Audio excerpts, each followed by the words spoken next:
السلام علیکم ورحمۃ اللہ وبرکاتہ۔ بسم اللہ الرحمن الرحیم۔ سیدہ عائشہ صدیقہ رضی اللہ تعالی عنہا اور ابو ذریع کی مثال۔ ام المومنین سیدہ عائشہ رضی اللہ تعالی عنہا کہتی ہیں کہ 11 عورتیں بیٹھیں، انہوں نے آپس میں معاہدہ کیا کہ وہ اپنے خاوندوں کے بارے میں کوئی چیز نہیں چھپائیں گی۔ پہلی عورت نے کہا، میرے خاوند کی مثال دبلے پتلے اونٹ کے گوشت کی سی ہے جو کسی پہاڑ کی چوٹی پر رکھا ہو، نہ تو اس تک پہنچنا آسان ہے اور نہ وہ گوشت ایسا موٹا تازہ ہے کہ کوئی وہاں سے دوسری جگہ منتقل کرے۔ اس عورت نے اپنے خاوند کے بخیل ہونے کا اشارہ دیا۔ دوسری عورت نے کہا کہ میں اپنے خاوند کی بات ظاہر نہیں کر سکتی، مجھے اندیشہ ہے کہ میں چھوڑ نہ سکوں گی۔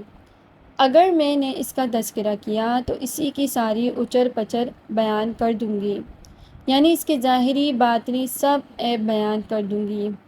اس عورت نے یہ اشارہ دیا کہ میں خاموش رہنے میں عافیت سمجھتی ہوں، میں کثیر الاولاد ہونے کی وجہ سے اسے کسی طور پر بھی چھوڑ نہیں سکتی۔ تیسری عورت نے کہا کہ میرا خاوند لمبا تڑنگا ہے، اگر اس کے خلاف بات کرتی ہوں تو مجھے طلاق دے دی جائے گی اور اگر خاموش رہتی ہوں تو مجھے معلق کر دیا جائے گا۔ یہ عورت دراصل کہنا یہ چاہتی ہے کہ میرا خاوند بدصورت ہونے کے ساتھ ساتھ بد اخلاق بھی ہے۔ چوتھی عورت کہتی ہے کہ میرا خاوند تہامہ کی رات کی مانند ہے، نہ گرم نہ سرد، نہ اس سے کوئی اندیشہ ہے اور نہ ہی اکتاہٹ۔ اس عورت کی بات کا مطلب یہ ہے کہ میرا خاوند معتدل مزاج ہے۔ پانچویں عورت یہ کہتی ہے کہ میرا خاوند جب گھر ہوتا ہے تو چیتے کی طرح، جب باہر جاتا ہے تو شیر کی مانند ہوتا ہے، جو مال گھر میں چھوڑ جاتا ہے اس کے بارے میں پوچھتا نہیں۔ یہ عورت کہنا یہ چاہتی ہے کہ میرا خاوند گھریلو معاملات میں دخل اندازی نہیں کرتا، گھر سے باہر اس سے ہر کوئی ڈرتا ہے، یہ بڑا بہادر ہے، گھریلو معاملات میں یہ سخاوت کا انداز اپناتا ہے۔ چھٹی عورت نے کہا کہ میرا خاوند جب کھاتا ہے تو سارا کھانا ہڑپ کر جاتا ہے اور جب پیتا ہے تو سارا پانی پی جاتا ہے، جب لیٹتا ہے تو الگ تھلگ اپنے جسم کو سمیٹ کر سو جاتا ہے، وہ مجھے ہاتھ تک نہیں لگاتا تاکہ میرا غم معلوم کر سکے۔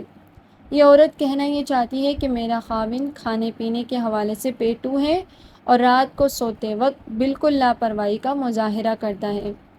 ساتویں عورت نے کہا، میرا خاوند نامرد ہے اور شریر بھی، اور وہ احمق پرلے درجے کا ہے، اس میں تمام بیماریاں پائی جاتی ہیں، اس کے ساتھ ساتھ ظالم ایسا ہے کہ تیرا سر پھوڑ دے گا یا بازو توڑ دے گا یا دونوں کام ایک ساتھ ہی کر دے گا۔ یہ عورت کہنا یہ چاہتی ہے کہ میرے خاوند میں دنیا بھر کی خرابیاں پائی جاتی ہیں، وہ نامرد، شرپسند، لڑاکا، غسیل اور پرلے درجے کا ظالم ہے۔ آٹھویں عورت نے کہا کہ میرا خاوند چھونے کے اعتبار سے خرگوش کی طرح نرم و نازک اور خوشبو کے اعتبار سے زعفران کی طرح خوشبودار ہے۔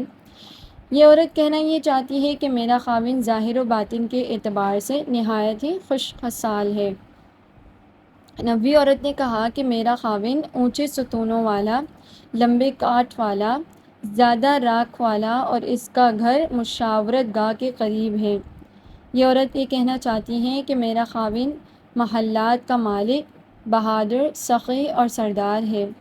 10ویں عورت کہتی ہے کہ میرے خاوند کا نام مالک ہے، لیکن کیسا مالک؟ ایسا مالک کہ اس سے بہتر کوئی مالک نہیں، اس کے اونٹ باڑے میں بیٹھتے ہیں اور چراگاہ میں چرنے کے لیے بہت کم جاتے ہیں، اس کے اونٹ جب بینڈ باجے کی آواز سن لیتے ہیں تو وہ یقین کر لیتے ہیں کہ ان کے ذبح ہونے کا وقت قریب آ گیا ہے۔ یہ عورت کہنا یہ چاہتی ہے کہ میرا خاوند بڑا مہمان نواز ہے، مہمانوں کی آمد پر خوشی کا اظہار کرتا ہے اور ان کی ضیافت کے لیے یہ اکثر و بیشتر اپنے اونٹ ذبح کرتا رہتا ہے۔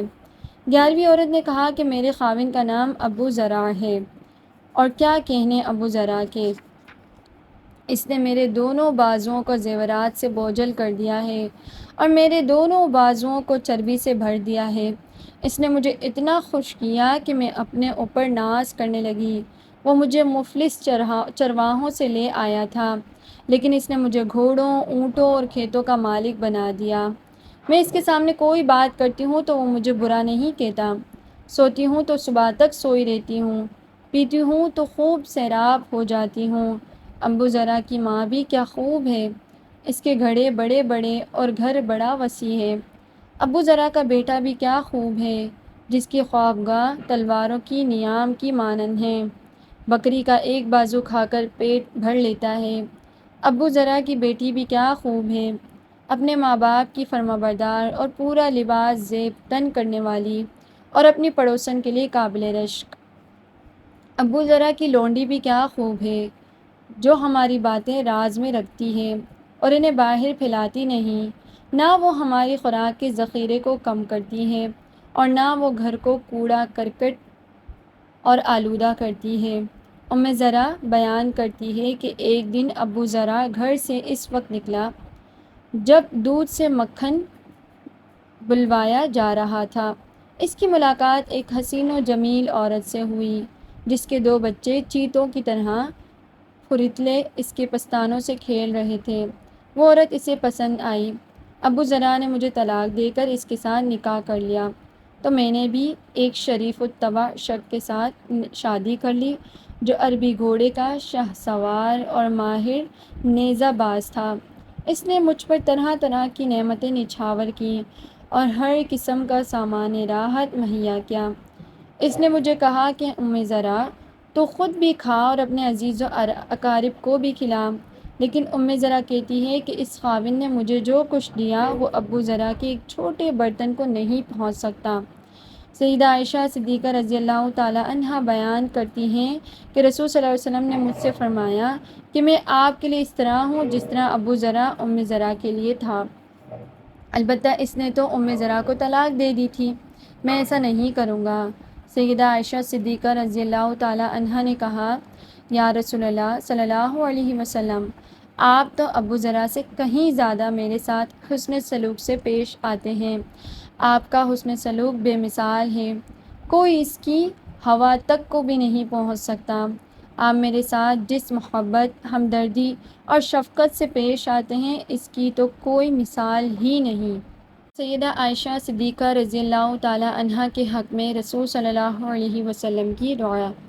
سیدہ عائشہ صدیقہ رضی اللہ تعالیٰ عنہا فرماتی ہیں کہ میں نے نبی کریم صلی اللہ علیہ وسلم کو دیکھا کہ آپ بہت خوش ہیں، تو میں نے عرض کی، یا رسول اللہ صلی اللہ علیہ وسلم، میرے لیے دعا کریں۔ تو رسول صلی اللہ علیہ وسلم نے میرے حق میں یہ دعا کی، اللہم اغفر لعائشۃ ما تقدم من ذنبها وما تأخر، ما اسرت وما اعلنت۔ الہی عائشہ کے اگلے پچھلے خفیہ اور اعلانیہ سب گناہ معاف کر دے۔ تو سیدہ عائشہ رضی اللہ تعالیٰ عنہا یہ دعا سن کر اتنا ہنسی کہ ہنستے ہوئے لوٹ پوٹ ہو گئیں، ان کا سر گود میں آ گیا۔ رسول صلی اللہ علیہ وسلم نے فرمایا کہ آپ کو میری دعا سے اتنی خوشی ہوئی ہے؟ انہوں نے کہا، بھلا آپ کی دعا سن کر مجھے خوشی کیوں نہ ہوگی؟ رسول صلی اللہ علیہ وسلم نے فرمایا کہ میں اپنی امت کے لیے ہر نماز میں یہ دعا کرتا ہوں۔ سبحان اللہ۔ ایک روایت میں یہ ہے کہ میری یہ دعا ہر اس کے لیے ہو جو لا الہ الا اللہ محمد رسول اللہ کہتا ہے۔ السلام علیکم ورحمۃ اللہ وبرکاتہ۔